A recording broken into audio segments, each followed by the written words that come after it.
నమస్తే అండి. సమస్యము ఎట్లా ఉంది పరిస్థితి మహబూబ్‌నగర్‌లో ఇప్పుడు ఎలక్షన్స్ ఉన్నాయి కదా! ఏ పార్టీ గెలిచే అవకాశం ఉంది?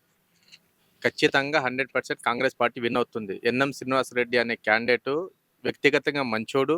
ఇంకోటి కాంగ్రెస్ పార్టీ గత కాలం నుంచి ఎప్పుడు చూసినా కూడా కాంగ్రెస్ పార్టీ చేసిన అభివృద్ధి చాలా ఉంది. హ్మ్. చాలా మంది ఏమంటున్నారంటే మూర్ఖత్వంగా కాంగ్రెస్ పార్టీ ఏం చేసిందని క్వశ్చన్ వేస్తున్నారు. కానీ అది తప్పు. కాంగ్రెస్ పార్టీ చేయంది ఇప్పటి వరకు ఏమీ లేదు. మనకు స్వాతంత్రం వచ్చిన తర్వాత గుండు సూది కూడా మనకు తయారు చేసుకునే స్థాయి నుంచి ఈరోజు మన రాకెట్ లాంచింగ్ వరకు తీసుకొచ్చింది కాంగ్రెస్ పార్టీ మాత్రమే. అందుకోసం కాంగ్రెస్ పార్టీ ఖచ్చితంగా గెలుస్తుంది. ఎన్ఎం శ్రీనివాసరెడ్డి గారు 50,000 మెజారిటీతో గెలుస్తున్నాడు మహబూబ్ నగర్‌లో. శ్రీనివాస్ గౌడ్ ఎమ్మెల్యేతో పాటు మంత్రి కూడా కదా! ఎట్లుంది ఆయన ప్రభావం ఎట్లుంటది ఈసారి? ఆయన పరిపాలన బాగాలేనందుకోసమే వాళ్ళ పార్టీలోకెళ్ళించి ప్రతి ఒక్కరు కాంగ్రెస్ పార్టీలో జాయిన్ అవుతున్నారు. ప్రతి పార్టీ నుంచి కాంగ్రెస్ పార్టీలో జాయిన్ అవుతున్నారు. ఆయన పరిపాలన బిహేవియర్ బాగాలేకపోవడం వల్లనే. ఓకే. అంటే ఏం బిహేవియర్ అంటే? తన పార్టీలో ఉన్న వ్యక్తుల మీదనే కేసు పెట్టించడం. తన పార్టీలో ఉన్న కౌన్సిలర్ల మీదనే కేసు పెట్టించడం. అరాచకం ఎక్కువ అవ్వడం వల్ల జనాలు మొత్తం తిరిగి మళ్ళీ కాంగ్రెస్ రావాలని అందరూ కోరుకుంటున్నారు. ఓకే.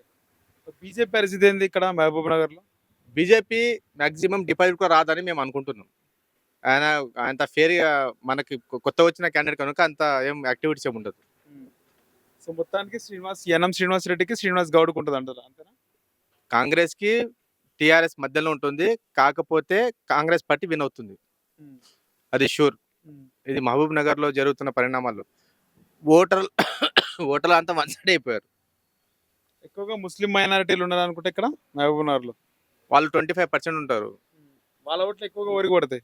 కాంగ్రెస్‌కే పడుతుంది ఈసారి. 80% వరకు కాంగ్రెస్‌కే పడుతుంది. అంతే అంటారా? అంతే. ఇందులో ఎటువంటి డౌట్ లేదు. హ్మ్. మీరు కావాల్సిన సర్వే కూడా చేసుకోవచ్చు.